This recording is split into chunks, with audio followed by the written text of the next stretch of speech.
What does it mean to be born with a name that means happy in a world that will spend decades trying to make you feel like you don't belong? To grow up in a religious family that values silence and humility, then become the most theatrical performer rock and roll has ever seen? To be told your teeth are wrong, your music is too long, your appearance too flamboyant, your love too complicated, and respond by becoming so undeniably brilliant that the world has no choice but to surrender? Freddie Mercury's life wasn't just a story of musical genius, it was a masterclass in transformation. A shy immigrant boy with protruding teeth who was sent away from his family at age 7, who worked hauling luggage at Heathrow Airport to survive, who was told radio wouldn't play his 6-minute masterpiece because it was too long, who faced a world that didn't make space for people like him and carved out that space anyway through sheer force of talent and will.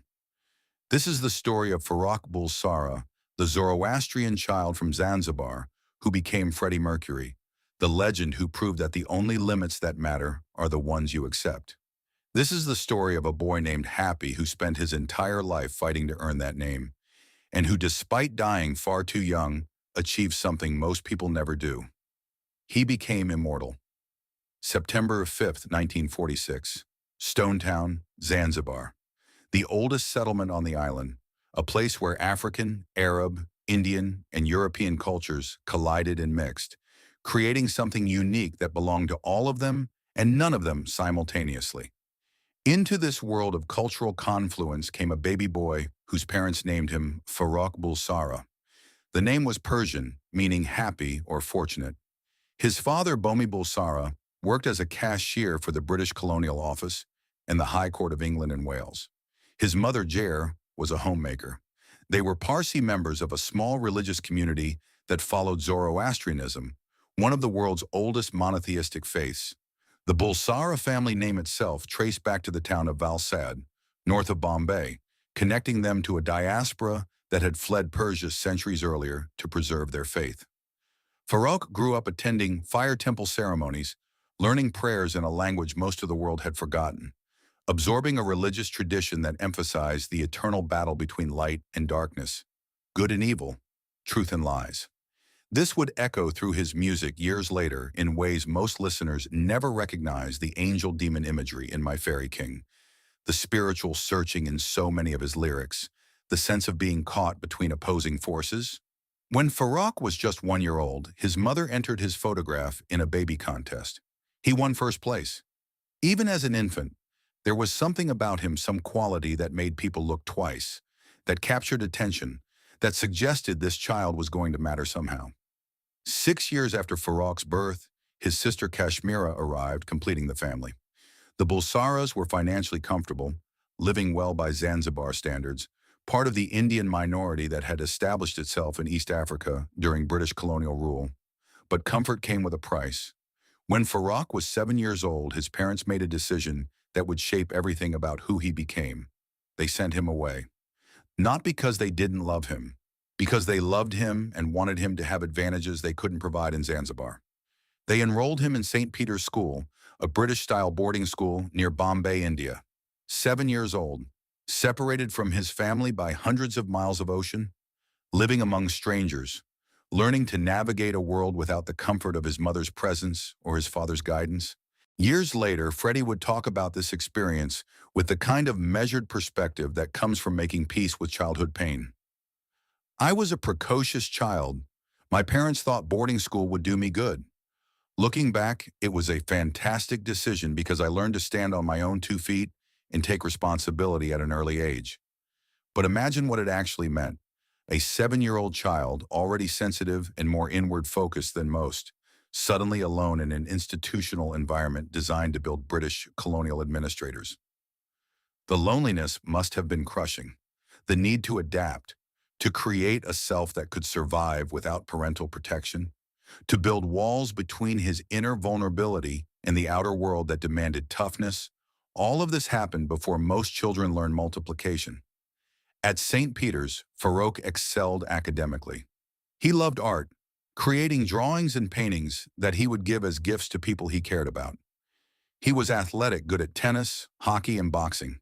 At age 10, he won the school table tennis championship, but his real passion was piano. The school headmaster recognized something in the way Farrokh played, a natural ability that went beyond what could be taught. He wrote to the Bulsara family suggesting they invest in proper piano lessons. They did, and Farrokh's friends at school started calling him something other than his given name. They called him Freddie. At 12, Freddie formed his first band, the Hectics. They played covers of rock and roll songs at school events. His friend Farrokh would later recall, he had an incredible gift. He could hear a song on the radio once and play it perfectly on piano without sheet music. It was like the music just lived inside him. But boarding school couldn't last forever. When Freddie was 16, he failed his final exams. The academic success that had come easily in earlier years somehow evaded him when it mattered most for his future. He returned to Zanzibar, probably expecting to figure out next steps with his family, to regroup and decide what came next. Instead, he arrived at a moment of political chaos. Zanzibar had gained independence from Britain. The new government was hostile to the Indian minority that included the Bulsara family. They were given 6 months to leave. Everything they'd built, every connection to the island that had been Freddie's birthplace, suddenly became irrelevant. The Bulsara family became refugees.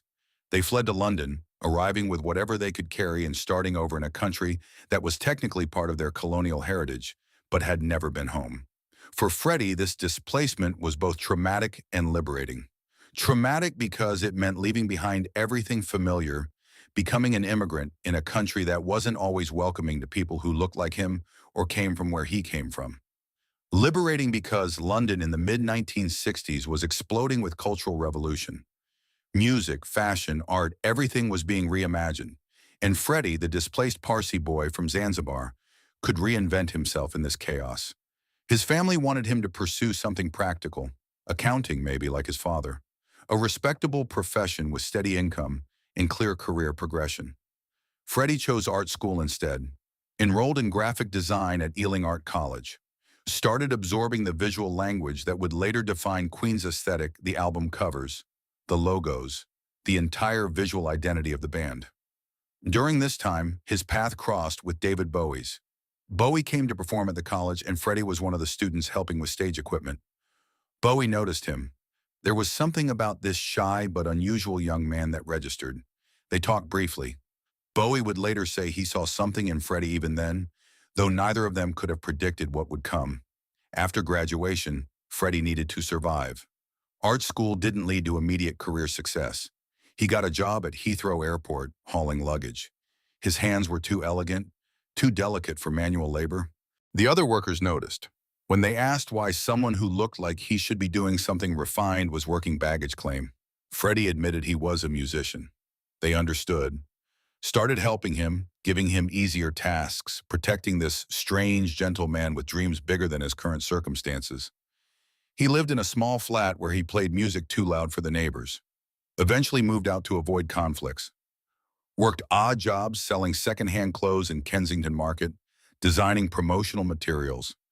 Anything that would pay bills while leaving time for music. He joined bands that didn't go anywhere. Experimented with different sounds and styles.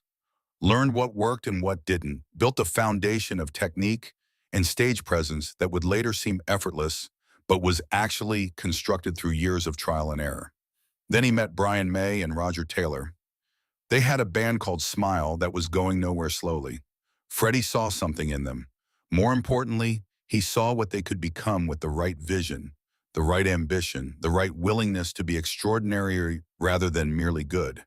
He convinced them to let him join, and immediately changed everything. Starting with the name. Smile was pleasant but forgettable. Freddie wanted something powerful, regal, impossible to ignore. He wanted Queen. Brian and Roger were skeptical. The name was too much, too camp, too risky given the implications. Freddie insisted, Queen it would be. And because Freddie's vision was so absolute, so confident, despite all the evidence that he should be uncertain, they agreed. Freddie used his graphic design training to create the band's logo himself. A crest incorporating the zodiac signs of all 4 band members, 2 lions for Leo, Freddie, and Roger, a crab for Cancer, Brian, and a virgin for Virgo, John Deacon, the bass player who joined shortly after. Above it all, a phoenix rising, symbolizing rebirth from destruction. The logo was simultaneously classical and theatrical, traditional and excessive, exactly like the music they would create. Around this time, Freddie legally changed his surname from Bulsara to Mercury. The inspiration came from his own song, My Fairy King, which included the lyric, Mother Mercury, look what they've done to me. But the choice was deeper than just a song reference. Mercury, the Roman messenger god, the planet closest to the sun, the element that's liquid metal at room temperature, impossible to grasp, constantly in motion. It was a name that suggested transformation, fluidity, something elemental and unstoppable. Farrokh Bulsara, the shy Parsi boy from Zanzibar, was being deliberately left behind. Freddie Mercury, the legend in the making, was being born. In 1970, Freddie met the person who would become the most important relationship of his life, Mary Austin. She worked in a boutique fashion store. Freddie's flamboyance initially overwhelmed her. She wasn't used to people who took up so much space, who demanded so much attention just by existing. But underneath the theatrical exterior, she found someone genuine, someone kind, someone who, when the performance ended, was actually quite gentle and uncertain. They moved in together after 5 months, a tiny flat where money was always tight and the future completely unclear. Freddie would pull his piano next to the bed so he could work on compositions late at night, Mary sleeping beside him while he created the music that would eventually make him famous. Their friends couldn't understand the pairing. Quiet Mary and explosive Freddie seemed mismatched, but they saw something in each other that others missed. Mary provided stability, groundedness, a connection to normalcy that Freddie desperately needed.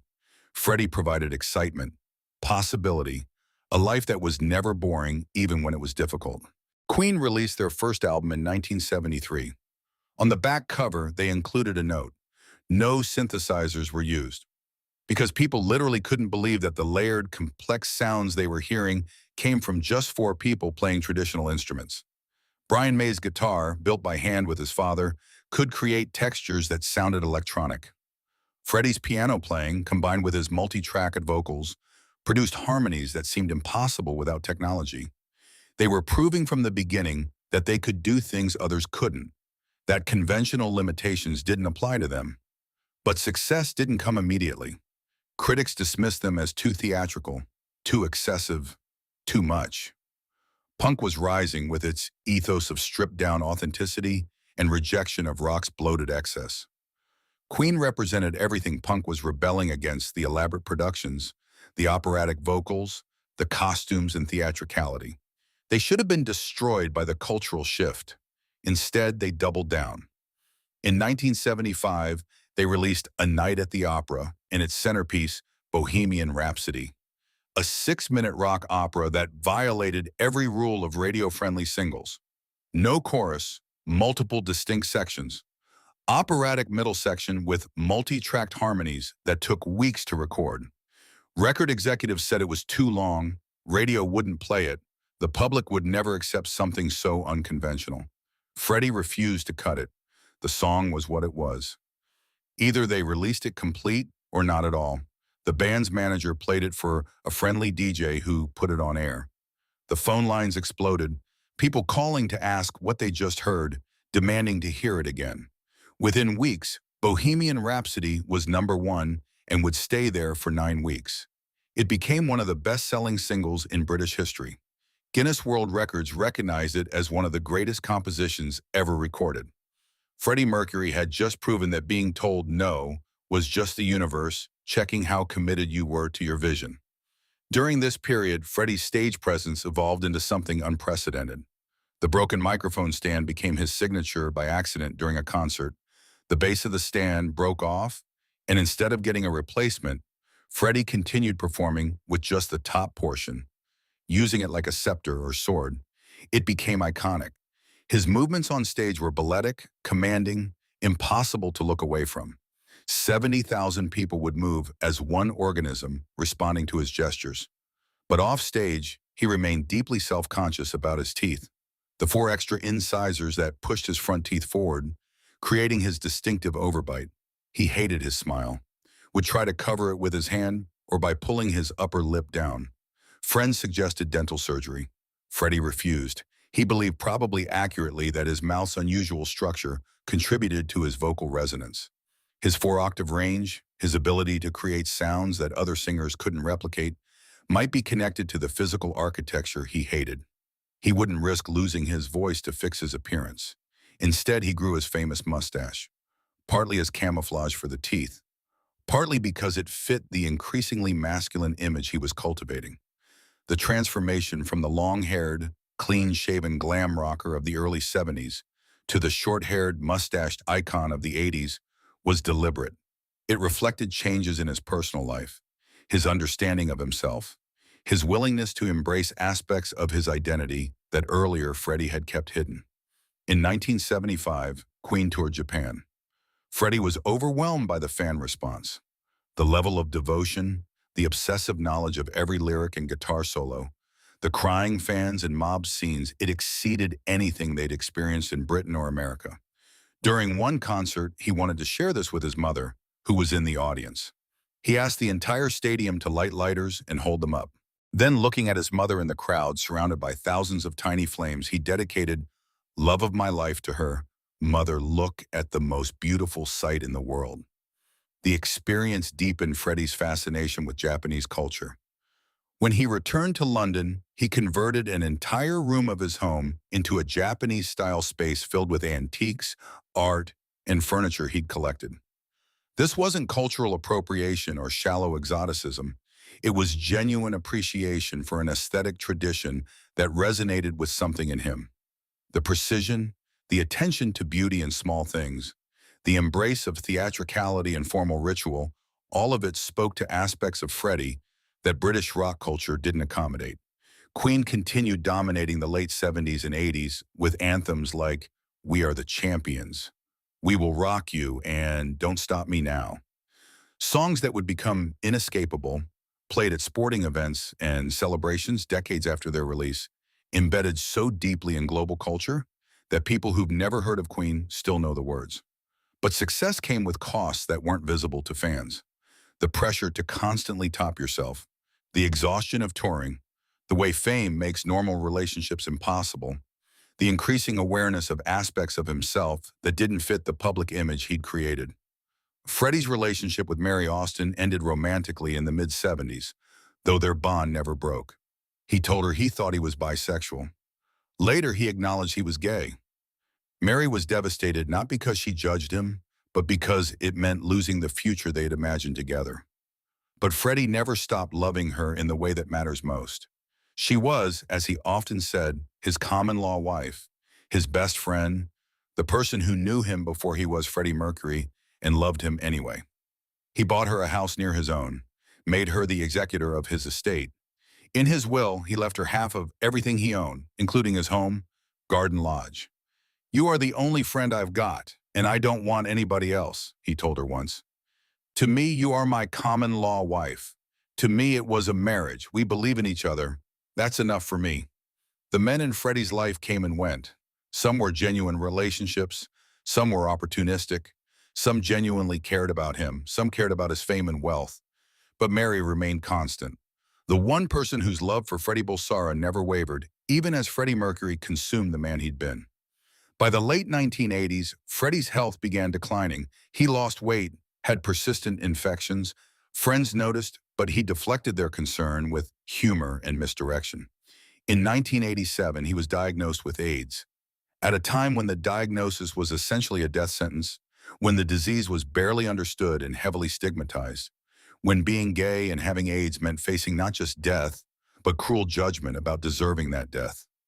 Freddie didn't make a public announcement, didn't become a spokesperson or activist, just retreated into privacy with the people who mattered most, Mary, his cats, his closest friends, and continued making music. Because what else was there? His final years were spent at Garden Lodge, the London home he'd filled with beautiful art, antiques, objects that brought him joy. He shared it with his cats, each one loved and spoiled, each one receiving Christmas presents and birthday celebrations. When he was too weak to play piano traditionally, he'd sit at the keyboard anyway, picking out melodies with whatever strength remained. The other Queen members came to record vocals for what would become the album Innuendo, and the song The Show Must Go On. Freddie could barely stand, could barely breathe without pain. Brian May suggested they save the vocal session for when Freddie felt stronger. Freddie responded by downing a shot of vodka and saying, "I'll fucking do it, darling," then delivered one of the most powerful vocal performances of his career while dying. That's who Freddie Mercury was. Then, looking at his mother in the crowd, surrounded by thousands of tiny flames, he dedicated "Love of My Life" to her. Mother, look at the most beautiful sight in the world. The experience deepened Freddie's fascination with Japanese culture. When he returned to London, he converted an entire room of his home into a Japanese-style space filled with antiques, art, and furniture he'd collected. This wasn't cultural appropriation or shallow exoticism. It was genuine appreciation for an aesthetic tradition that resonated with something in him. The precision, the attention to beauty in small things, the embrace of theatricality and formal ritual, all of it spoke to aspects of Freddie that British rock culture didn't accommodate. Queen continued dominating the late 70s and 80s with anthems like "We Are the Champions," "We Will Rock You," and "Don't Stop Me Now." Songs that would become inescapable, played at sporting events and celebrations decades after their release, embedded so deeply in global culture that people who've never heard of Queen still know the words. But success came with costs that weren't visible to fans. The pressure to constantly top yourself, the exhaustion of touring, the way fame makes normal relationships impossible, the increasing awareness of aspects of himself that didn't fit the public image he'd created. Freddie's relationship with Mary Austin ended romantically in the mid-70s, though their bond never broke. He told her he thought he was bisexual. Later, he acknowledged he was gay.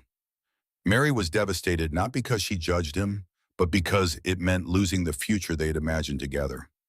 But Freddie never stopped loving her in the way that matters most. She was, as he often said, his common-law wife, his best friend, the person who knew him before he was Freddie Mercury and loved him anyway. He bought her a house near his own, made her the executor of his estate. In his will, he left her half of everything he owned, including his home, Garden Lodge. "You are the only friend I've got, and I don't want anybody else," he told her once. "To me, you are my common-law wife. To me, it was a marriage. We believe in each other. That's enough for me." The men in Freddie's life came and went. Some were genuine relationships, some were opportunistic, some genuinely cared about him, some cared about his fame and wealth. But Mary remained constant. The one person whose love for Freddie Bulsara never wavered, even as Freddie Mercury consumed the man he'd been. By the late 1980s, Freddie's health began declining. He lost weight, had persistent infections. Friends noticed, but he deflected their concern with humor and misdirection. In 1987, he was diagnosed with AIDS. At a time when the diagnosis was essentially a death sentence, when the disease was barely understood and heavily stigmatized, when being gay and having AIDS meant facing not just death, but cruel judgment about deserving that death. Freddie didn't make a public announcement, didn't become a spokesperson or activist, just retreated into privacy with the people who mattered most, Mary, his cats, his closest friends, and continued making music. Because what else was there? His final years were spent at Garden Lodge, the London home he'd filled with beautiful art, antiques, objects that brought him joy. He shared it with his cats, each one loved and spoiled, each one receiving Christmas presents and birthday celebrations.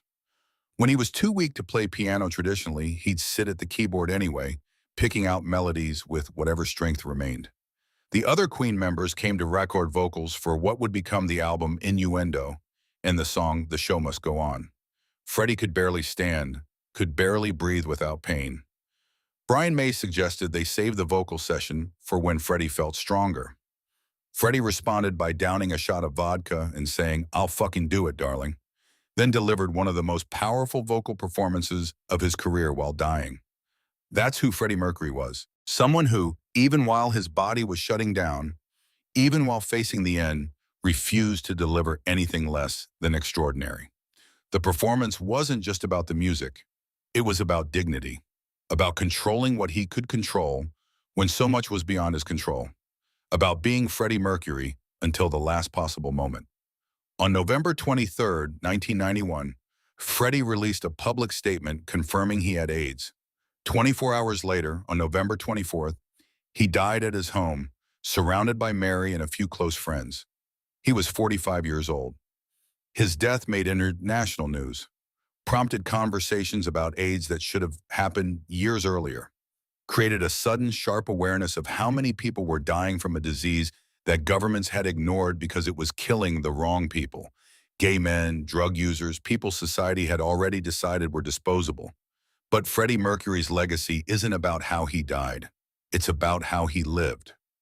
A boy named Happy who spent his childhood separated from his family, who grew up feeling displaced and different, who was told his teeth were wrong and his music was too long and his love was too complicated, he could have become small, could have accepted the limitations the world tried to impose, could have played it safe and pursued the accounting career his father wanted. Instead, he became the most theatrical, ambitious, impossible to ignore performer rock and roll has ever produced. He took a band called Smile and turned it into Queen. He created a 6-minute rock opera that radio said wouldn't play and turned it into one of the most famous songs in history. He performed ballet with 1 week of training and received a 4-minute standing ovation from an audience that had come to watch him fail. He commanded stadiums, turning 70,000 strangers into a unified organism that moved when he gestured and sang when he commanded. He loved deeply and complicatedly, maintaining a bond with Mary Austin that transcended conventional categories, while also exploring his identity in ways that were brave and difficult and authentic. He created music that will outlive all of us. Bohemian Rhapsody, We Are the Champions, Somebody to Love, Don't Stop Me Now, songs that have become part of human culture's permanent soundtrack. He proved that limitations are suggestions, not laws. That being told you can't is just the universe checking your commitment. That the only real boundaries are the ones you accept. Freddie Mercury was born Farrokh Bulsara on an island in the Indian Ocean to a family that followed an ancient Persian religion. He died in London as one of the most famous performers who ever lived.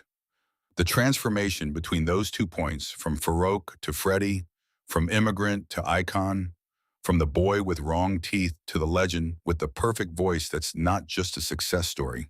It's a testament to what becomes possible when you refuse to be limited by other people's definitions of who you can be. The name Farrokh meant happy. For most of his life, happiness was something Freddie had to fight for, something that came in moments between the loneliness and the pressure and the pain.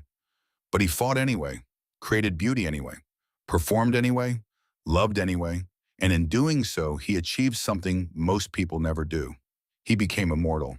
Not because he lived forever, nobody does, but because the music lives forever, because the example lives forever, because somewhere right now, someone who feels like they don't belong, someone who's been told they're too much or not enough, someone who's trying to become something the world says is impossible, that person is listening to Freddie Mercury and learning that it can be done. That's immortality. That's the legacy of the boy named Happy, who fought his entire life to earn that name and gave the world music that will make people happy long after everyone who knew him is gone.